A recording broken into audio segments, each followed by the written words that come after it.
সারা দেশে এই যে আইন শৃঙ্খলা পরিস্থিতির অবনতি, তার মধ্যে উপদেষ্টারা যে বলছেন সবকিছু নিয়ে আমাদের সঙ্গে আরও কথা বলার জন্য বার্তাকক্ষ থেকে সরাসরি যুক্ত হয়েছেন স্টাফ রিপোর্টার ফরহাদুজ্জামান।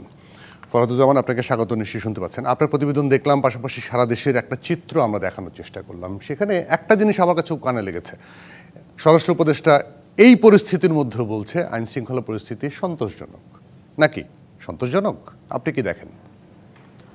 না, স্বরাষ্ট্র উপদেষ্টা যে বক্তব্যটা দিয়েছে আমার কাছে মনে হয়েছে যে বিগত সরকার যেগুলো আসলে দিত, আগের মতো বক্তব্য দিত, ঠিক তেমনইভাবেই বলেছেন। কারণ আইন শৃঙ্খলা পরিস্থিতি সন্তোষজনক কিনা সেটা আপনি সারা দেশের চিত্রই দেখেছেন যে কিভাবে সাধারণ মানুষ থেকে বিভিন্ন শ্রেণী পেশার মানুষ রাস্তায় নেমে এসেছে।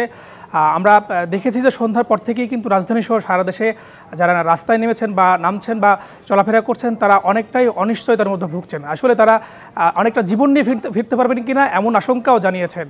এরই মধ্যে আমরা গতকালই দেখেছি যে রাজধানীর বনশ্রীতে একদম প্রকাশ্যেই একদম গুলি করে তার কাছ থেকে সর্বস্ব লুট করে নিয়ে গেছে। তার কিছুক্ষণ পরেই কিন্তু মোহাম্মদপুরেও ঠিক একই কায়দায় ছিনতাই হয়েছে। এরও আগে আমরা দেখেছি যে মগবাজার সহ রাজধানীর উত্তরাতে বিভিন্ন জায়গাতে প্রকাশ্যে ধারালো অস্ত্র নিয়ে যারা ঘুরছেন এবং দল বেঁধে এবং বিভিন্ন জায়গায় ডাকাতির ঘটনাও কিন্তু ঘটেছে। এরপরেও আসলে স্বরাষ্ট্র উপদেষ্টা কীভাবে বলছেন যে পরিস্থিতি সন্তোষজনক, আমি জানি না আসলে তিনি কোন পরিপ্রেক্ষিতে বলেছেন। এবং তিনি বলেছেন যে আগের থেকে পরিস্থিতি অনেকটাই উন্নতি। আপনি দেখেছেন যে আমাদের দেখেছি যে গত জানুয়ারি মাসেই কিন্তু 294টি খুনের ঘটনা ঘটেছে এবং শুধু এই মাসেই এই 20 তারিখ পর্যন্ত রাজধানীতে প্রায় 36টি হত্যাকাণ্ড হয়েছে। এর বিপরীতে সারা বাংলাদেশে গত জানুয়ারি মাসে প্রায় 1094টি ধর্ষণ, হত্যা এবং 1000টি নারী এবং শিশু নির্যাতন হয়েছে।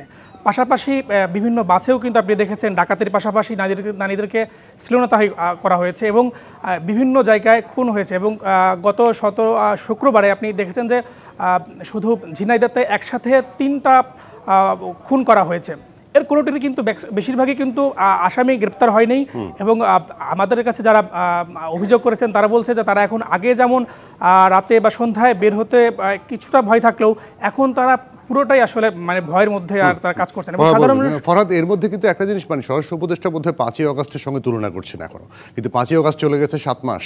সেটি সম্ভবত উনি হয়তো কোনো কারণে মানে ফিল করতে পারছেন না। কিন্তু এই জায়গাটা একটা জিনিস খেয়াল করেছেন, কালকে রাত্রেও স্বরাষ্ট্র উপদেষ্টা, আজকে আইন উপদেষ্টা একটি গোষ্ঠীর উপর কিন্তু দায় দিয়ে দিলেন।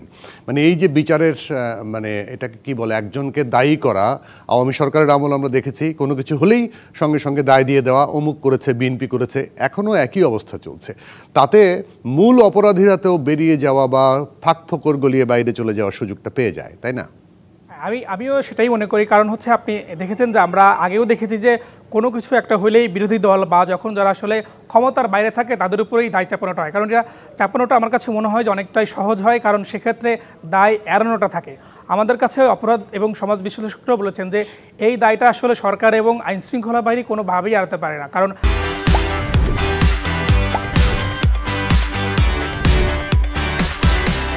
আইন শৃঙ্খলা বাহিনীর উচিত যারা অপরাধী তাদের থেকে আরও অনেক এগিয়ে থাকা, কিন্তু আমরা দেখছি যে অপরাধীরাই আসলে এগিয়ে থাকছেন। কারণ তারা একটা জিনিস তারা বুঝে গেছেন যে আসলে অন্যায় করার পর তাদের শাস্তির যে বিষয়টা আছে সেটা কিন্তু হচ্ছে না, যার কারণে তারা কিন্তু কন্টিনিউয়াসলি আসলে এই অন্যায়গুলো করে যাচ্ছেন। এবং আরেকটা বিষয় আমরা দেখেছি যে বিভিন্ন সময় এই ছোটোখাটো বিষয়গুলোতে বা অনেক বিষয়গুলোতেও যখন আসামি গ্রেপ্তার করে পুলিশ এবং সাথে সাথেই কিন্তু তারা আবার বের হয়ে আসছেন এবং একই কায়দায় কিন্তু যে অপরাধগুলো করছিল সেই অপরাধগুলো কিন্তু করেই যাচ্ছে।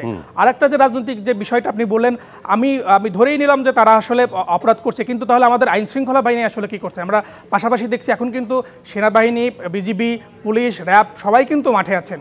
এরপরেও কিন্তু প্রকাশ্যেই কিন্তু যে ঘটনাগুলো আপনি দেখেছেন এগুলো কিন্তু প্রতিটি ঘটনাই কিন্তু প্রকাশ্যে ঘটেছে এবং সবার সামনেই ঘটেছে। এবং ধারালো অস্ত্র দিয়ে এবং ফায়ারিং হয়েছে, কোপানো হয়েছে। এটা একদম সন্ধ্যার পর থেকেই আমরা গত এই 6 মাসের যে আপনি চিত্র দেখছেন সেই চিত্র কখনোই সন্তোষজনক বলছে না। তারা বলছেন যে এই কারণেই কিন্তু তারা শান্তিতে থাকতে চায়, তারা নিরাপদে থাকতে চায়, সেটা কিন্তু তারা পাচ্ছেন না। একটা জায়গায় আজকে আইন উপদেষ্টা যেটা বললেন যে প্রতিষ্ঠানগুলো ভঙ্গুর হয়ে গেছে, তো ভঙ্গুর হয়ে গেছে প্রতিষ্ঠানগুলো, সেগুলো ঠিকঠাক করার মতো যথেষ্ট সময় পাওয়া গেছে। পাশাপাশি সেনাবাহিনীর হাতে ম্যাজিস্ট্রেসি ক্ষমতা আছে, তারাও কি নীরব দর্শকের ভূমিকা পালন করছে? না হলে এইরকম ডেভিল হান্ট চলার সময়, এখন কিন্তু ডেভিল হান্টও চলছে, এর মধ্যে যদি এরকম পরিস্থিতি হয় তাহলে আসলে কি হান্ট করব আমরা? কি হান্ট করলে এটা থামবে? হ্যাঁ, সেই প্রশ্নটা আমারও, যদিও আমি কালকে স্বরাষ্ট্র উপদেষ্টাকে ছিলাম না, ওনাকে থাকলে আমি হয়তো প্রশ্নটা করতাম শয়তান ধরার ক্ষেত্রে সেই শয়তানরাই যদি আবার প্রকাশ্যে এইভাবে অপরাধ চালিয়ে যায়, তাহলে কোন ডেভিলগুলো আসলে তারা ধরছেন। এবং রাজনৈতিক যে বিষয়টা আমি আবার একটু বলি, রাজনৈতিক বিষয়টা তিনি বলেছেন যে তাহলে আমরা তো জানি যে একটা গোষ্ঠী চলে যাওয়ার পর তারা যে কোনো অরাজকতা সৃষ্টি করতে চাইবে, তাহলে সেই দায়টাও যদি তাদের উপর দেয়, সেই দায়টা আমার কাছে মনে হয় স্বরাষ্ট্র উপদেষ্টার উপরেই যাওয়া উচিত। এবং সেটার জন্যই কিন্তু সারা দেশে বিক্ষোভ, শিক্ষার্থী সহ সারা দেশে বিক্ষোভ করেছেন। এবং তারা বলছেন যে 5 আগস্টের পরে ফরহাদ, খুব ধন্যবাদ আপনাকে সময় দেওয়ার জন্য।